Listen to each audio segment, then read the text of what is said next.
So we have now reached the All-Star break here in 2023, and that means that it's time for the All-Star break episode. For those of you who are unaware, this is a stats episode. We go through, take a look at how teams are looking here at the halfway point of the season, where they stand in the standings, what our team is doing, and then take a look at some league leaders and some of the All-Star teams as well. So let's just hop straight into it.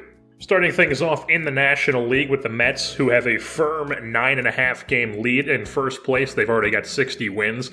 Then in the Central, it is the loaded St. Louis Cardinals who are in first place. And then the Cubs are only 5.5 games back. It looks like they filled that role that we were hoping to fill of being a sneaky competitive team. Unfortunately, they took that role while we are more so just still aligned with the Pirates on the bottom of the NL Central.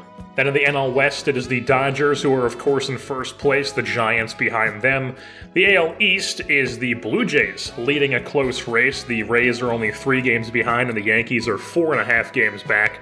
While in the AL Central, it is the Guardians who are running away with that division, but the White Sox, Twins, and Tigers are all above 500, but they're all within either 8.5 or 9.5 games back.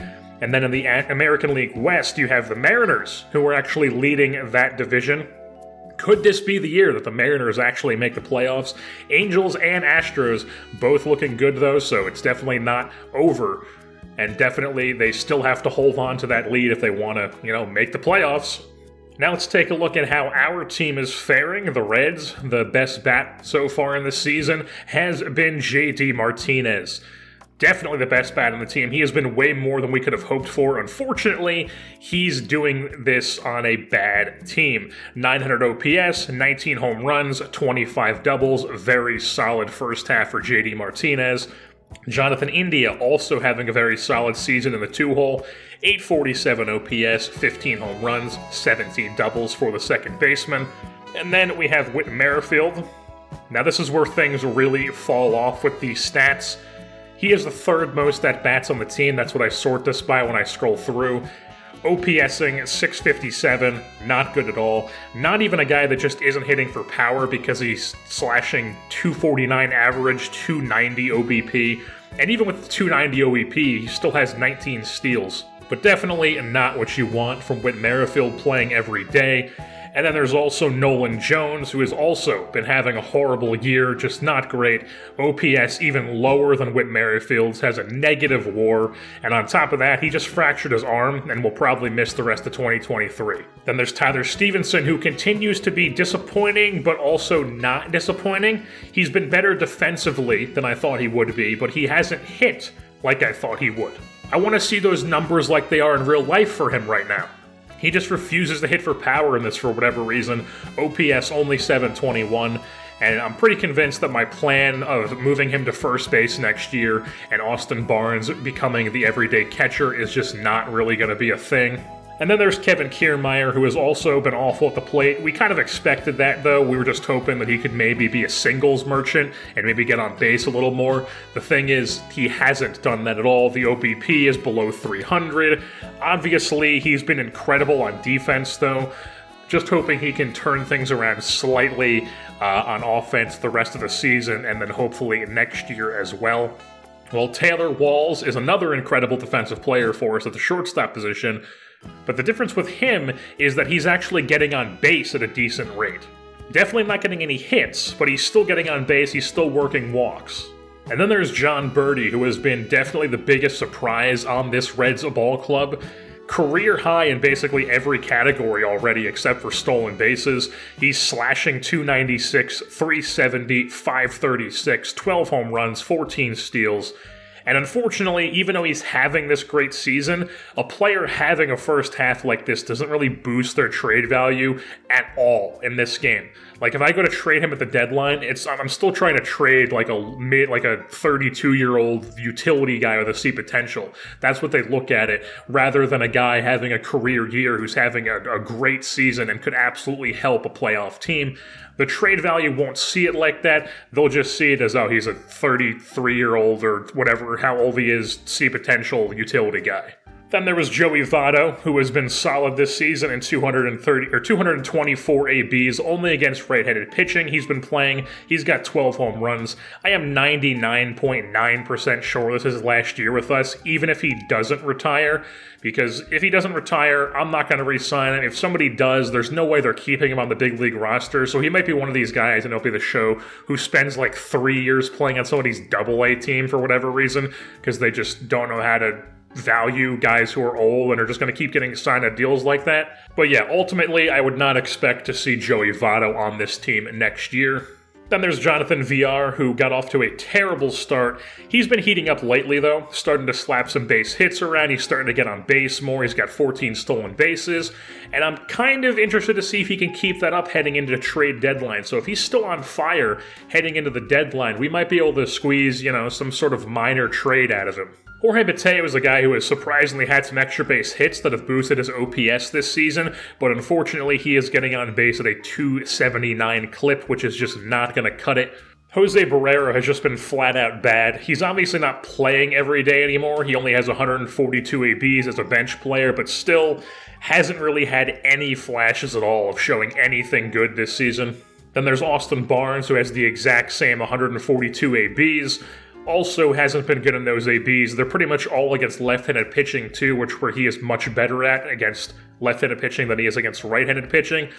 Definitely won't be able to have an all-defense catcher next year playing every day, because if we're going to have an all-defense catcher, that means we're basically accepting that our 9-hitter is going to be a guy who can't hit and is there for his defense. But the thing is, we already have two guys like that in our lineup in Taylor Walls and Kevin Kiermaier. So if we had Barnes, Kiermaier, and Walls playing every day, that just means we have 3 spots in the lineup every single day that are just basically as close to being an automatic out as you can get without being an automatic out.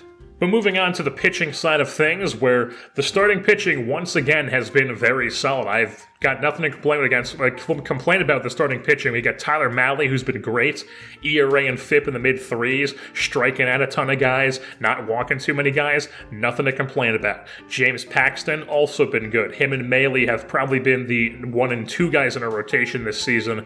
ERA and FIP also in the mid-3s. He's got an extremely low home run per 9. And then we've got Hunter Green, who has a 3.25 ERA and then a FIP at 4.03, but that's fine. He's still being solid. Luis Castillo, very similar numbers to Hunter Green, yet another starter who hasn't been bad at all. We basically have an entire rotation of number 2 and number 3 starters, just no really true ace on this staff right now. And then there's Nick Lodolo, who continues to be good. Low 3 ERA, high 3 FIP. He's Mr. Ground Ball. He's out there working that soft contact. But now here's where things start to drop off. The bullpen has been atrocious this season. Basically nobody aside from Will Smith has been good in the bullpen. There's Justin Dunn. He's got a high ERA and a FIP, almost a 6 walk per 9. Robert Duggar has very similar numbers to Justin Dunn. Then there was Anthony Bass, who just hasn't been this steady, consistent veteran arm that we wanted from him when we signed him in the offseason. 4 ERA, 5 FIP from him.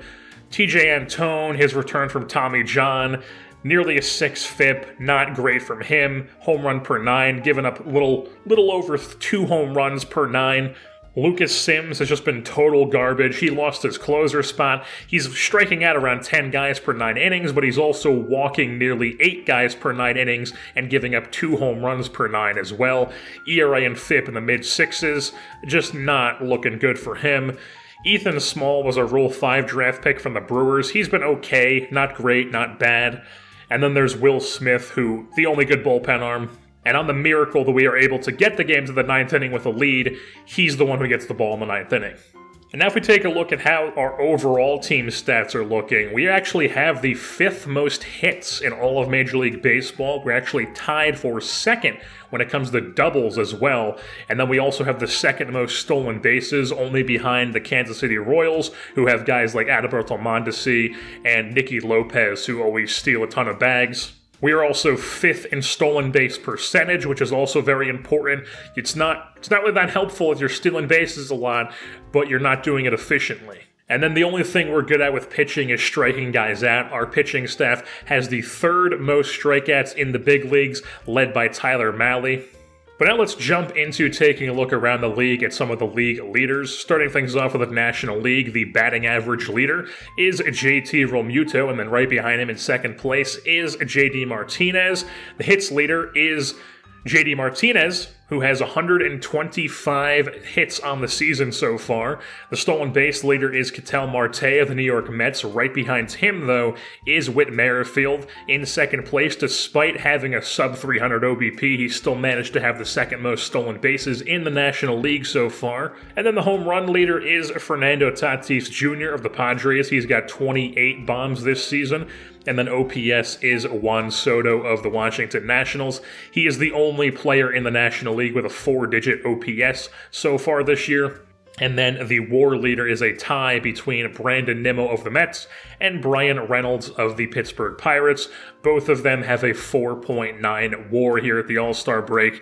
And then on the pitching side of things, there's Tyler Rogers, who leads the National League in saves. And then right behind him is actually Tyler Duffy of the Colorado Rockies. The ERA leader is Chris Bassett of the Mets, has a 1.78 ERA, which is extremely impressive. And then the innings pitched leader is Jacob deGrom. He also leads in strikeouts, but you also see Tyler Mahle, who is third in strikeouts in that top 5 there. And then the WAR leader is a tie between Jacob deGrom and Brandon Woodruff, one of the aces on the Brewers staff. And now shifting things over to the American League, their batting average leader is Mike Trout, because of course it is. Their hits leader, though, is actually Miles Straw, who has been having an incredible season, leads the league in hits, and then he also, behind him, there's Matt Duffy of the Twins, who's in second place for hits. Miles Straw also already has 35 doubles at the All-Star break. That leads the American League. The stolen base leader is Isaiah Kiner-Falefa of the New York Yankees, but then right behind him is Miles Straw with 23 stolen bags. He also has the most runs scored in all of the American League. The home run leader, though, is Giancarlo Stanton of the Yankees. The OPS leader is Mike Trout. Him and Austin Meadows both have 4-digit OPSs in the American League. And then the WAR leader is Mike Trout, who has a 6.3, which is still very much above Miles Straw, who we saw as having an incredible year, but still is like 2 WAR below Mike Trout with a 4.8. Or closer, a little over 1 WAR, but still definitely a pretty big jump between Straw and Trout. While on the pitching side of things, the save leader is Emmanuel Clase of the Cleveland Guardians. The ERA leader is Alek Manoah of the Blue Jays with a 1.59 ERA. The innings pitched guy is Jose Berrios of the Toronto Blue Jays. The strikeout leader is Shohei Ohtani, who has 177 strikeouts, which is very much in front of the second place guy, who has 130. And then, of course, the pitching WAR leader is also Shohei Ohtani. He already has a 4.6 WAR with pitching this season. And now we'll take a look at the All-Star teams, staying with the American League here to start. Obviously, there's a lot of names on there that you're going to be familiar with, but then there's also guys like Alek Manoah, who started the All-Star game, Adley Rutschman, the catcher for the Orioles, making his first All-Star game. And then the Orioles actually had multiple All-Stars. They had Ryan Mountcastle at first base as well, arguably the coolest shortstop in the league, out there starting at shortstop in J.P. Crawford. Cedric Mullins was actually the third All-Star from the Orioles. He made it in center field along with Mike Trout and Miles Straw. And now if we flip things over to the National League, Chris Bassett was the man who started the game for the National League side.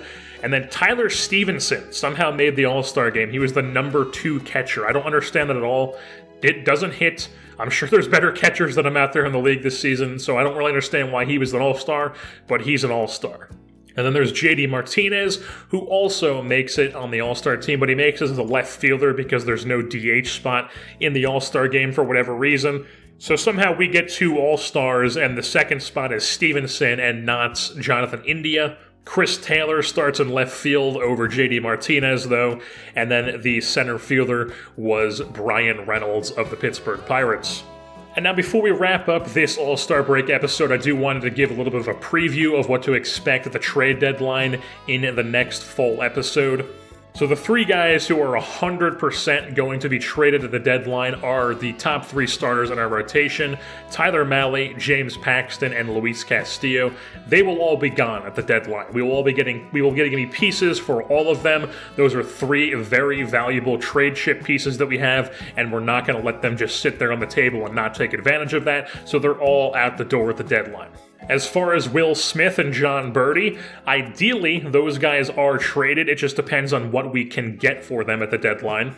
And then, like I said, I might want to try to squeeze a trade out of Jonathan Villar at the deadline as well, especially if he is still on fire heading into the deadline. There's like three series up until the deadline. So if he performs well in these three series and he's still on fire, I will absolutely try to trade him. But the thing is, he will have very similar trade value to guys like Birdie and Smith, and he will probably just end up getting us like a, even with those other guys, I mean, they would likely get me something better if this was real life because they're having good seasons. While VR is probably more of a guy who I'm probably going to just try to go out and get like maybe like a bullpen arm with a couple of years of team control that we can have. But that will wrap things up here for this edition of the Cincinnati Reds franchise here on MLB The Show 22. The next episode will actually be another prospect profile. We have a lot of guys in our system that we want to get to. This will actually be the final prospect profile of this season, but then next year and the year after that, there will probably be quite a few prospect profiles that we're pumping out. But after that prospect profile episode, we will be doing the trade deadline episode, which as always will be one game shown pre-trade deadline, and then will be 2 games with the new look roster post-deadline. So like I said, that'll wrap things up here for this episode. I've been your host, Jerseyborn, and I am saying, I cannot stop listening to Tyler Childers' cover of The Greatest Story Ever Told.